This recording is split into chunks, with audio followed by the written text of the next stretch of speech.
Sir இன்னொரு முக்கியமான ஒரு விஷயமா பார்க்குறோம். இப்போ நெறைய பேர் இந்த காலி மனைய வந்து வாடகைக்கு விடுவாங்க. நெறைய பேர் வந்து சொந்தமா ஒரு வீடு கட்டியிருப்பாங்க. அது வந்து ஓகே ரென்ட்டுக்கு விட்டுறலாம் அப்படின்னு. இப்போ அங்க தங்கி இருக்கிறவங்களுக்கும் இதனால பாதிப்பு ஏற்படும்னு நெறைய பேர் சொல்றாங்க. இதனால அந்த இடத்தினுடைய ஓனருக்கும் பாதிப்புகள் ஏற்படுமா?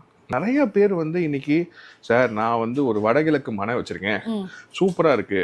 அந்த வடகிழக்கு மனை. என் பேர்ல ரெஜிஸ்டர் பண்ணிட்டேன். ம். ஆனா எனக்கு எதுவும் பெருசா ஒண்ணும் டெவலப்மெண்ட் இல்லையே சார். நெறைய பேர் சொல்றாங்க. சார், மனைங்கிறது ஒரு காலி மனை நீங்க வாங்கி வச்சிருக்கீங்கன்னா, அது காலி மனை அவ்வளவுதான். ம். அதுல இருக்கிற வாஸ்து உங்களை எந்த அளவும் பாசிட்டிவ் நெகட்டிவ் கண்டிப்பா. பண்ணாது. நீங்க அங்க ஒன்னும் ஒரு வீடு கட்டி போய் அந்த எனர்ஜியில நீங்க குடியிருக்கணும். இப்ப இந்த ரூம்ல நான் உட்காந்துக்கிட்டு பக்கத்துல வெளியில மழை பெய்யுதுன்னா அது என்ன வந்து நினைக்கும்னு நான் சொல்றது எவ்வளவு கண்டிப்பா. முட்டாள்தனமோ, அதே மாதிரி தான் நான் ஒரு காலி மனையை வாங்கி வச்சுட்டு அது கோடீஸ்வர மனையாவே இருக்கட்டும். ம். அதை தொட்டு ஒரு கட்டடம் கட்டி நீங்க அங்க போய் அந்த எனர்ஜியை ரிசீவ் பண்ணாதானே அதோட பாசிட்டிவ் நெகட்டிவ் பண்ணும். ஓகே. சும்மா ஒரு இடம் வாங்கி வச்சுட்டு நீங்க அது அது என்ன பண்ணும், நீங்க நாளை பின்னா ரீசேல் பண்ணும்போது நல்ல ப்ராஃபிட் கொடுக்குமே தவிர, அது காலி மனையா இருக்கிற வரைக்கும் காலி மனை தான். கண்டிப்பா. அதே மாதிரி நான் நிறைய பார்த்துருக்கேன். ஒருத்தவங்க பார்த்தீங்கன்னா ஓனர்ஸ் ரொம்ப கஷ்டப்படுவாங்க. ம். அவங்க ஒரு அப்பார்ட்மெண்ட் வாங்கியிருப்பாங்க. அந்த அப்பார்ட்மெண்ட்டை வாடகைக்கு விட்டுருப்பாங்க.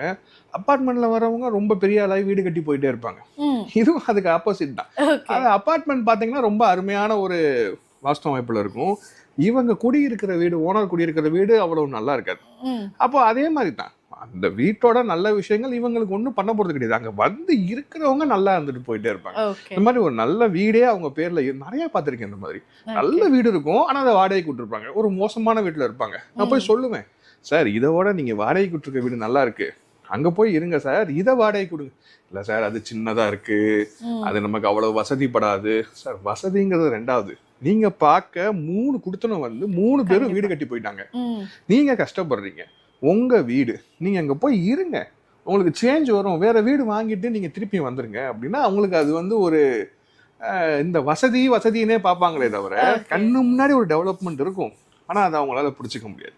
ஓகே. ஸோ அந்த மாதிரி அவங்க பேர்ல இருக்கக்கூடிய அந்த டாக்குமெண்ட்ல இருக்கக்கூடிய பேர் அப்படிங்கிறதுக்கு 15% 20% ஓகே. அதை யார் அனுபவிக்கிறாங்களோ அவங்களுக்கு தான் அந்த சாதக பாதகமான விஷயம் வேலை பார்க்குமே தவிர ஓனர்ஸ் கிடையாது.